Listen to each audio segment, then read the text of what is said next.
Good morning and welcome again. It's Friday, 11 o'clock. It's time for Buzz 101. I'm going to play your host today. This is Peter Hornberger from the Kutztown University Small Business Development Center. I'm joined by our special guest today, Steve Hilborn. Steve's a student here at Kutztown University, but he's also an entrepreneur that's starting up a business. So we wanted to get his insights into some of the digital marketing things that we normally talk about. But I want to go back and just talk to you again. What is Buzz 101? If this is your first time tuning in, Buzz 101 is a quick, fast-paced show where we talk about digital marketing, social media, websites, all kinds of things related to the marketing, retailing world for small business, especially in the digital medium. So what we do is we kind of go through topics, usually about 5 or 6 of them in a session, take only 101 seconds to talk about those topics so that we're moving through things, giving you just a little bit of a slice of what this stuff is all about, just so that you can get an idea of what's happening in the industry and where you might be able to fit in and start making some impact with your digital media and social marketing efforts. Again, the Kutztown University Small Business Development Center, we sit here at Kutztown University. We're partially funded by the state of Pennsylvania and the federal government, the Small Business Administration, to provide free and confidential consulting services to small businesses in southeastern, south central Pennsylvania. So if you're ever interested in working with us on some of our other initiatives, give us a call, shoot us an email. We'll talk more about how you can reach us in a minute. But Steve, thanks for joining us and taking the time to come over. So you want to just give a little bit of background about who you are and why it's important to have you on the show? Right, yeah, I'm a sophomore here at Kutztown. I'm going to be a finance major.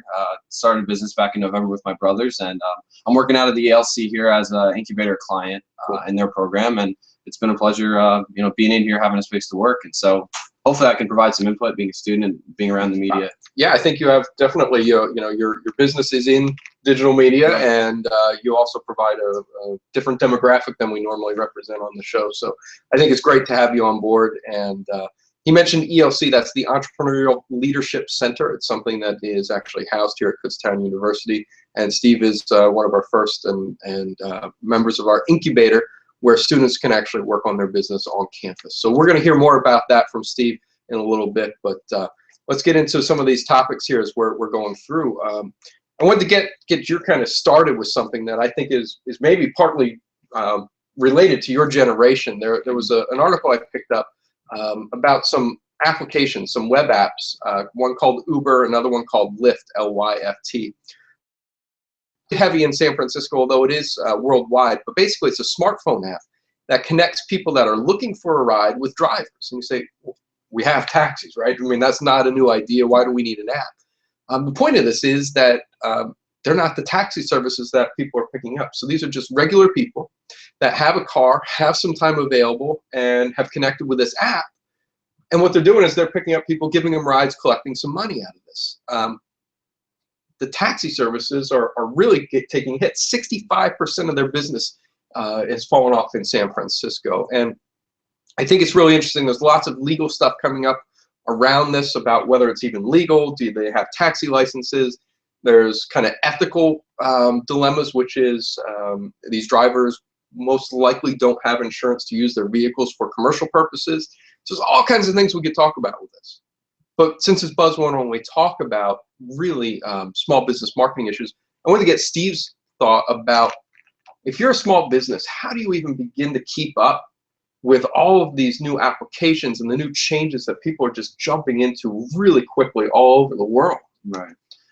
I think that one of the biggest things is you have to stay updated in your industry, whatever it is.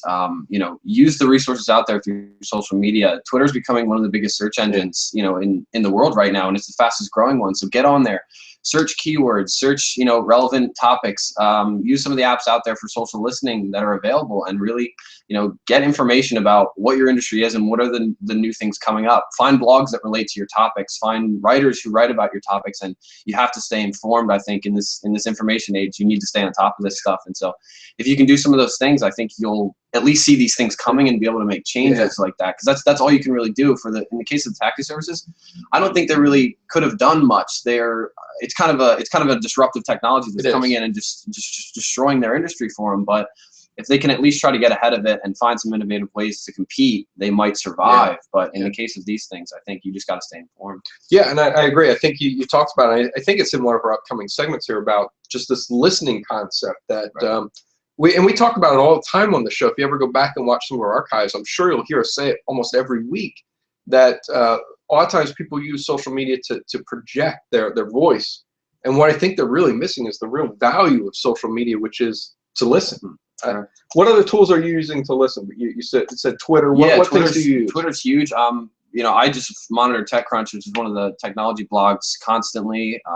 You know, even Facebook stuff, you know, will be filtered through your newsfeed if you like certain content. So, I think you just, you know, stick with the basics. If you're new to, you know, social media world, just look for stuff that really relates to what you're doing. And yeah, I would say Twitter, search.twitter.com is one of the biggest ones, and just cool. That's good, and that's great. So, and actually, I think it is here where we're going to talk about these listings. So I had it planned that way, Steve. So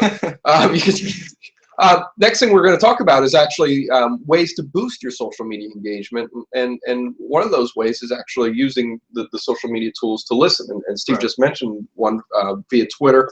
But part of this is trying to think about ways that if you're going to spend time developing profiles, creating social media accounts, and putting in time to create posts or even doing listening, what are some ways to really boost that engagement? We talked about listening. I think that's a critical component of this.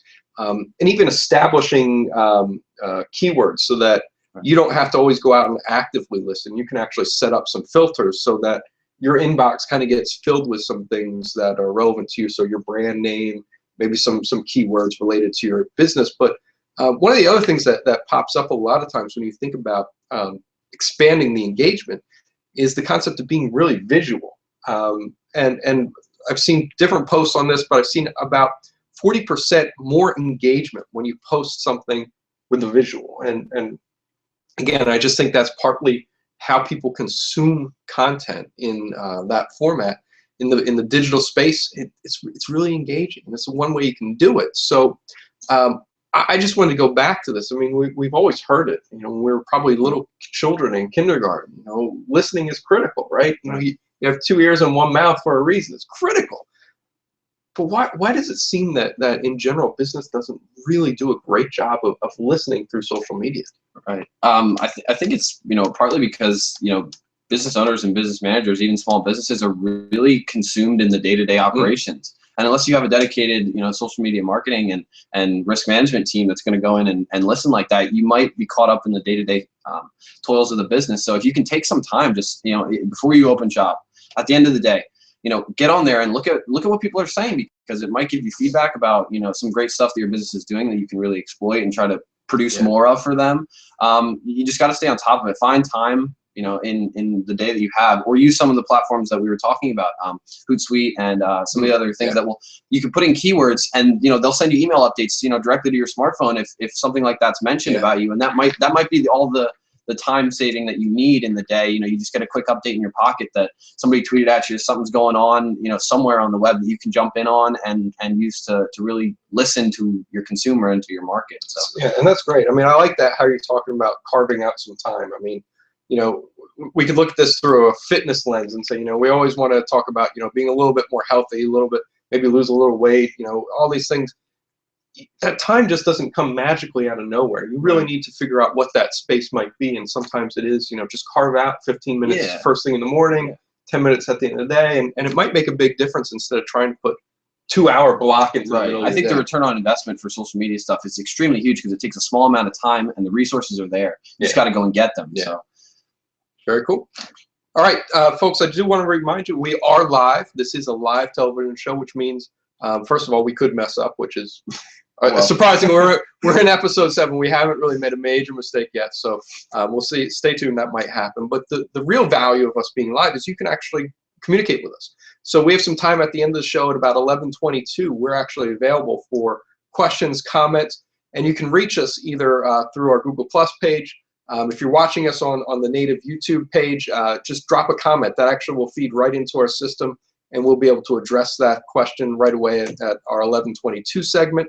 If you're watching on our embedded player on our kutztownsbdc.org website, there are 2 buttons at the top of the screen. One is for feedback. It's a small survey. So if you're watching, please take a second, give us some feedback. But there's also a button there that allows you to ask a question. Again, that'll feed directly into our studio here. Our producer Dorian will be able to get that and feed it right to us. So we'll try to deal with all those at about 11:22. So if you're out there, you can do that. Reach us, and we'll be glad to try to talk. Two-way discussion, so keep it going. Cool. All right. Next on my list is another new social media outlet that's been starting to get some press. Not much yet. I haven't really heard a whole lot about it. It's called Sobrr, S-O-B-R-R. And what's happening with it is, I think it's a trend in social media. I don't know how you feel about it, but basically everything that you post, photos, text, it only has a 24-hour life. So within 24 hours, whatever you had posted disappears. And I'm starting to see this all over the place. Snapchat is one that really has these very short lifespans of content. And for me, looking at this from a business perspective, I'm a little concerned by this trend. Because what's the value of creating a brand in social media when everything disappears after 24 hours? How can you create a brand and an identity when you have no life, no permanence to what you have? So part of what I wanted to get your opinion on, especially as a college student, I mean, is this really a shift that's happening where people particularly are not wanting to have their Facebook posts or their Twitter feeds from 5 years ago scanned when they go to apply for a job? Is this something that's actually happening? I think this is the future. I mean, the two things that are dominating the industry right now are ephemerality, which is what this is. It's an ephemeral app, and anonymity, which are the hugest two things that are going on in the web right now. And I think, in terms of Snapchat and the Sobrr application, I think this is huge for small business. And if people start to adopt these things, they're going to get ahead of the game, because one, Snapchat is huge on campuses. It's something that I use, but it's also a very intimate application. And what comes with that is that, I only have a couple, maybe 20 some people that I, engage with on Snapchat. If I can get a business to come in and they can dominate this space by making just 15-second pieces of content or 10-second pieces of content that people who are really passionate about their brand can consume, you're getting into an intimate space with the consumer that only 25 other people might share. That's a very valuable space to be in. And McDonald's has killed it in the Snapchat scene. There's other brands that are utilizing it. If you use Snapchat Live, they have this live feature that will show you events from around the world that are going on. So if you're a small business and you have any kind of product that you want to show off, give deals, you can do promotional deals. Cool. Get on Snapchat and promote it through your other accounts through Twitter, and you'll start to see the younger demographics, like my age group and even younger high school kids, engage with it, and that's going to be huge. Plus the drawing feature on it on Snapchat, adds an extra layer of just creativity that people will really love to consume. So, get ahead of the game with these things. Yeah, and I think that's what's happening. Is this is a shift. It's probably demographically loaded towards younger, but I think it means something for business in the coming 2 to 3 years now about how are they going to build brand without permanence in that social media space. Steve, one of the articles you brought to the table was about how the U.S. Open was kind of connecting with technology for shopping. So you want to kind of kick that off? This was really cool for me because I'm very interested in this new technology space. It's social commerce is what we're dealing with, and the U.S. Open has started to incorporate a feature where you can take a picture at one of their events, and you address it to the U.S. Open's Twitter account, and directly aside the picture will bring up, if you took a picture of, say, Andy Murray's Adidas playing shirt, the direct link to purchase that will be right there with a shopping cart right next to the picture. So it's lowering the transition costs for users to buy things at events. It's getting engagement up. They're using tag boards, which are large screens that project the social noise that's going on around an event, and people can really engage with that stuff. You get your tweet up on the board, almost like the old kiss cams that you probably are used to at events. And so this is huge. I also actually was speaking with a general executive director of a company called Tweet to Pay, who he works for Total Apps out in San Francisco. They're working on similar technology that's really disrupting the marketing industry and allowing people to directly buy things in video, directly buy in advertisements. And it's really going to be a trend that's going to start to take force. And you might start seeing this even on your television with direct buying through customized hashtags. So I think this topic's going to be huge. It's going to increase ROI for businesses in advertising, and it's really interesting stuff. What do you think about some of this stuff? When I look at it, I tend to look at things from a small business lens, because that's what we do here at Kutztown and the SBDC. And I think this is great, and I think it's wonderful if you're big business, right? Mm-hmm. I can see this really working well with Adidas and a lot of other retail spaces. But I always get concerned when I see this. I say, where does the little guy fit in? Mm-hmm. Where does a small shop, where's a boutique fit in when so much information is consumed through this electronic and television and multimedia? Can they play in this space? I think they definitely can. One of the things that Ray Pizzinley, the director, told me was that, you know, they're hoping that small businesses will adopt it because there's such a large demographic. Yeah. And they can adopt this. If you're a small boutique or a commerce, you know, store, go on here and use their free platform that they have with Tweet to Pay, and you know, you'll be able to create a profile, a direct payment service where you can just, you know, tweet out one of your new products that you're launching, and people will be able to directly purchase it through the Twitter. They won't have to go to your landing page, go to your shopping cart on their mobile device and use conversion. So I think small businesses definitely can use this stuff. If you're selling or if you're trying to give discounts even, do it right in the social platform that they're on, because it'll just make it 100 times easier for the user, and you'll get better, you know, results. And that's very cool. I mean, I think that's again, we're always talking about disruption, but disruption is opportunity as well. So that's really cool. Again, just to give you a heads up, we're coming real close to that time where we can take some questions or comments. We can collect those either via our Google Plus page, the comment section on YouTube, or you can, if you're watching us on our KutztownSBDC.org website, on that embedded page, we have an Ask a Question button at the top. And if you have a chance, leave a comment, just something so that we know what you think of the show, what you think of having Steve on. I think he's ready to take over as the host from this point on. He's great on this. So this is really cool to have students that can come on and really just talk very informed, but also composed. Leave us a question, send us a comment. We'll try to deal with it here in a couple minutes, but I want to take some time to get to know Steve a little bit more and share a little bit about what he's doing with his small business. So we're going to take some time here just to get into what you're doing and your business that you're actually working on now. I mean, it's a business, right? It exists. Yeah. Give me just some background. Like, where did the idea for your business come from? Sure. So, you know, we started back in November. We're coming up on a year here in a little bit, where we came up with the idea. My brother Robin, co-founder. I'm working actually with my 3 other brothers, which is a very unique scenario, and a developer that we brought in. You know, we've only been going since March. We were incorporated in March. And FigTree is pretty much, you know, our answer to what's the next generation of online discussion. We're making a social discussion platform where users can invite friends, grab pieces of content that they find, and really, you know, foster group discussions that are, you know, curated and that have the ability to grow. And so the FigTree kind of idea came about. My brother was frustrated with a form of linear communication, which we see all the time on, you know, Facebook. Every commenting section is strictly linear with nested replies. And so we thought, you know, what if we take this idea from, you know, the natural world around us, that, you know, trees grow, they branch, and there's a lot of different cool botanical and horticulture features that are in nature. What if we try to bring that to the conversation space? And so what we're working on is creating a platform where, you know, you start a discussion, which is essentially a tree, about a piece of content, a question. You publish it in a grove, which is, you know, a collaboration of similar topics. And then, you know, you just invite people, or it's open to the community of users on the platform, and you can, you know, start a real discussion about, you know, some controversial topics, you know, articles you find, anything really. And then it has the ability to grow and move. And so, you know, if you switch topics or you want to explore a new idea, we have features built in where you can branch the conversation, which is a really accessible side discussion. And then that branch can keep, you know, going and going and growing. And, you know, I think hopefully we'll get to a point where people can start to learn about related topics through one discussion that was started.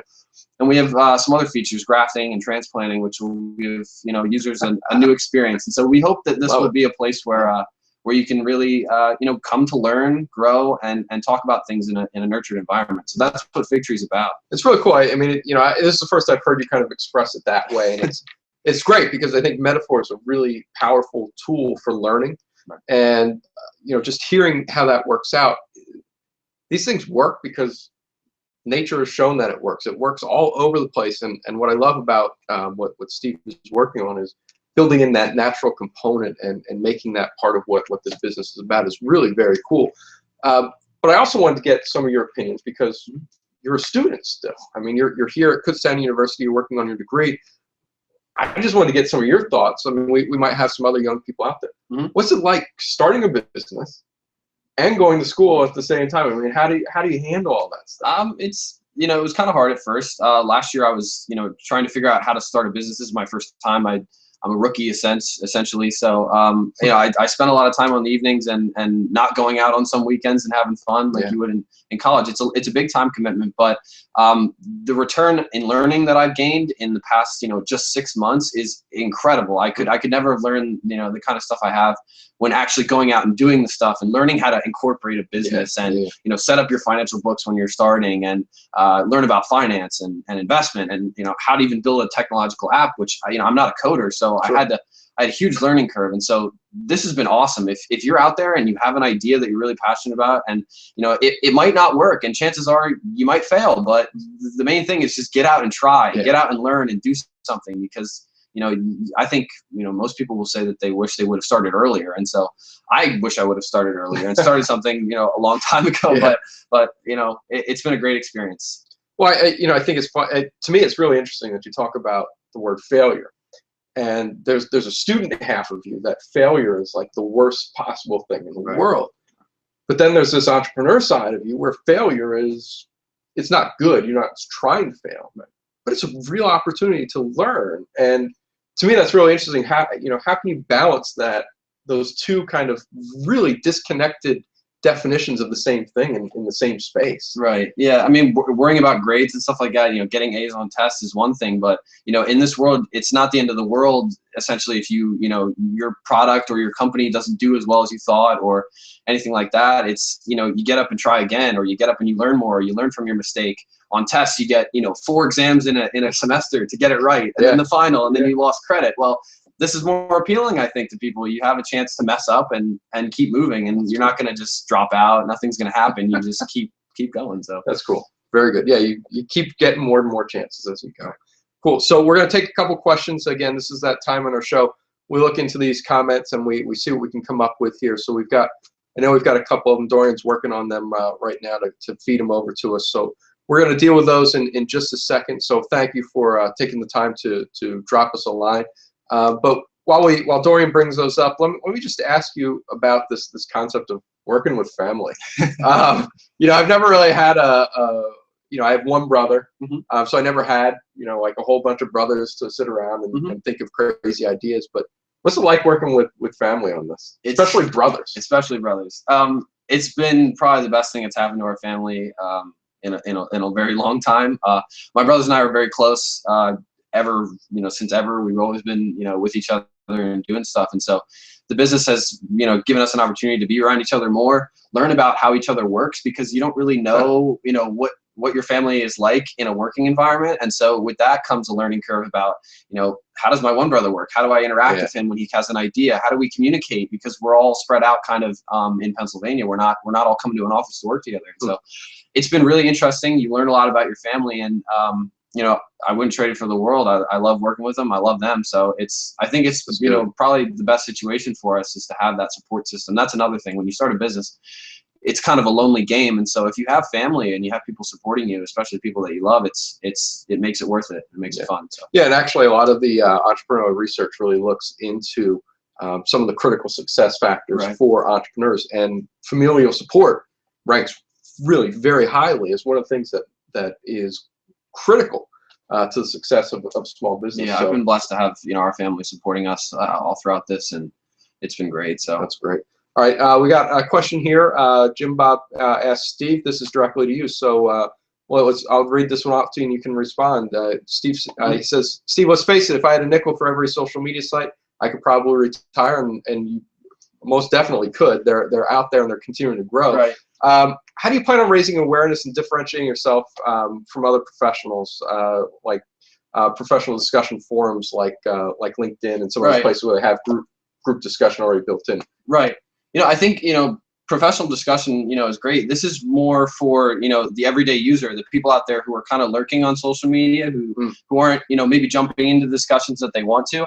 I think LinkedIn is great. The groups that they have on there are very curated, but, you know, LinkedIn is a very, you know, strict platform. It kind of has a corporate feel to it. And what we kind of want to do is open it to, you know, everybody else out there who's, you know, moving around on the internet, consuming content on websites and stuff like that.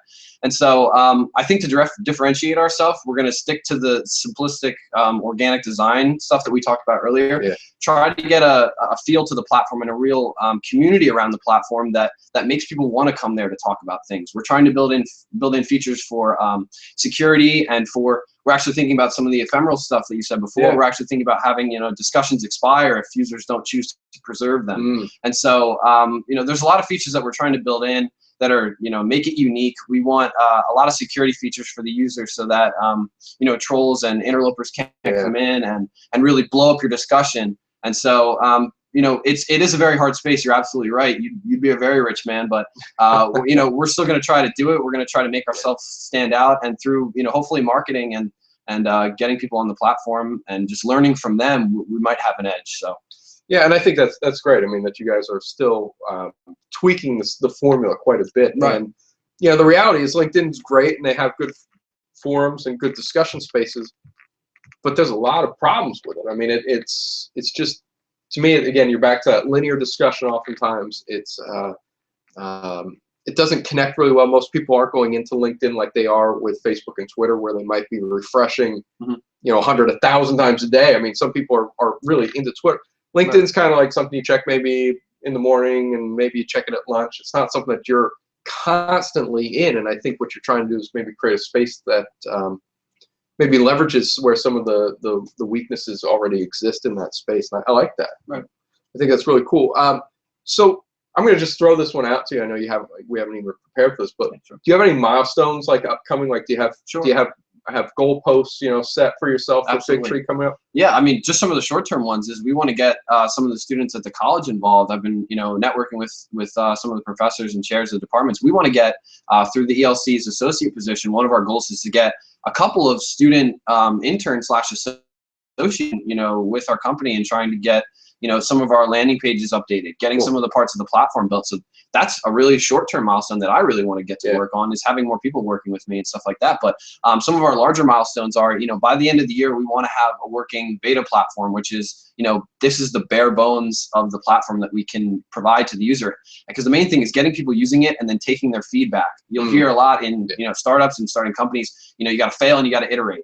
And so we're just trying to race towards getting a product out there, because, you know, I can sit here and talk about, you know, what our ideas for the platform, but until you have something tangible to go and sit down and play with, which is what we're trying to get to, you know, you're not going to really know if it's something you want to use. And so that's our biggest milestone. We're hoping by the end of this year, thinking ahead to the future, we'd love to get into an accelerator program. If you guys know anything about those, we're looking into that as an option, because we are first-time entrepreneurs. Right.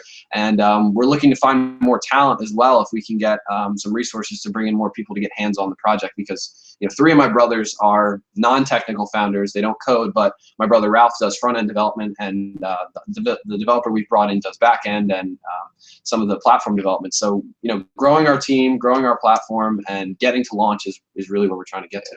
And I think it's really good that you mentioned about, you know, you got to get something out there, because that's how you're going to really learn and figure out what's going on. And Dorian, our producer, we spent some time over the summer trying to figure out what might this Buzz 101 format look like, how will we do it, and where do we want the cameras. But we spent a ton of time thinking about what's this all going to look like, and it wasn't all that informative. The best thing we did was just say, we finally set a date. We said, we're going live on this date. And we did. And we said, all right, well, here's all the things that went wrong, and let's fix those. Let's change this. And it really changed the way we developed and created, because there was something tangible to actually then tear down and build back up. It was one of the best things that we did in the development process, was to just put out something. And I think it's great that you're figuring that out early. Yeah, it's true. I know everybody has concepts, but once you turn that into execution and building something, that's when you truly start to learn. And so that's what we're trying to get to. And we've been doing our best. We're working hard, but, you know, stick with us for a little while, and you'll see the fruits of our labor. And so that's what we're racing towards. Cool. All right. Well, we're just getting down time to wrap up. So again, I wanted to thank Steve for taking some time. I mean, he literally just ran over straight from class. I mean, this is what's really cool about you know, working in a space like this, where I see students transition literally from student to, you know, entrepreneur in 5 minutes. You have to kind of make that transition. I think Steve did it remarkably well, so I want to thank you for taking the time, being on here with us, and I'm sure with the way this went today, I'm sure we'll have you back, because yeah, it was a pleasure. I love just talking about the topics of the day. It's great. Yeah, no, and Steve is a great pipeline right into what a college demographic is looking into. So especially if you're a small business that's trying to reach that market, this is what a college student looks like. That you might have these perceptions of what they look like. Steve is just really accessible, professional, organized, focused. A lot of times the millennial generation gets a bad rap, and I think, Steve, you really portrayed what I think I see pretty regularly, which is the next generation of entrepreneurs, creators, and employers for our future. So thanks again to Steve, and we'll be back next Friday at 11. Anything you want to say just to wrap up as we? Thanks for chiming in and the questions. That's great. It's a pleasure to be on here and just being in front of you guys. So thank you. Cool. All right. Thanks again, and we wish Steve the best of luck, and I'm sure we'll bring him back as often as we possibly can. So thanks for joining us on Buzz 101. We'll see you next week.